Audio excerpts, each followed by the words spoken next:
All right, so let's look at how to create some vertical aspects to your cityscape. As you know, you have a requirement of including something that's vertical. So whether that's trees or a lamppost or a fence, anything that has a piece of something that's vertical to it would count. So let's go ahead and look at how to do that. So we know how to do trees from our basic cityscape tutorial, so I'm not going to show you those. Let's start by looking at how to create lampposts.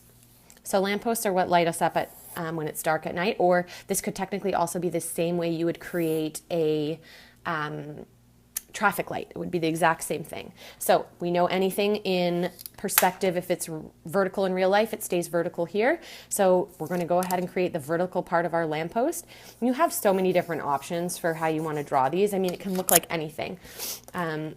And of course, later when you shade it, you're going to make this look more like a cylinder, depending on where your light source is. You'll have to sort of work that out. But let's say this is what we want our light essentially to look like outside. And then you can decide, does it have, I don't know, some sort of decorative lamp with a light bulb coming up, and that's how it's lighting up the street. Or you have the option also to do one that's more like a street lamp, where it kind of goes up and over. But what I want you to pay attention to is that the vertical part of this lamppost stays vertical, even when we're drawing it. It does not rotate, it does not change at all. Same with the trees. So even if I were to draw a tree that's maybe peeking up from behind this lamppost, it's a really big old tree, the trunk of it is still vertical. And you can have things that fall off the page. Maybe this is a really giant old tree, and so it's grown really, really, really tall. It's beyond where we can see. That's totally fine. Let's look at how to do them on this side. So again, it would just be a regular vertical line. And then you can sort of decide how you want the street light to look.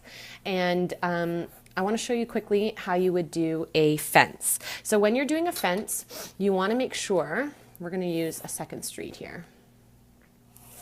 When you're doing a fence, you want to make sure that you have everything coming up to the same height. So what I mean by that is give yourself a top line. So this is where all the tops of my fences are going to hit. Now you have different options for what kind of fence you want to do. Let's say it's like a fence outside of a playground. Usually those fences have crisscross wiring, so I'll show you how to do that. So what you would do is you would simply just draw a whole bunch of diagonal lines going one way.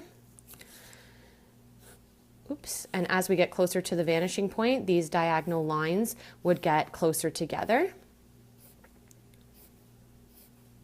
I'm just going to stop there for this demo. And then you would do them going the opposite direction as well. Again, as they're closer to the vanishing point, they're closer together. And as you start to move further away from the vanishing point, they look like they're farther apart. So this is kind of like a chain link fence, I think is what it's called. And it would be see-through because it's just wire. So you would be able to create grass or whatever else you wanted to create behind it.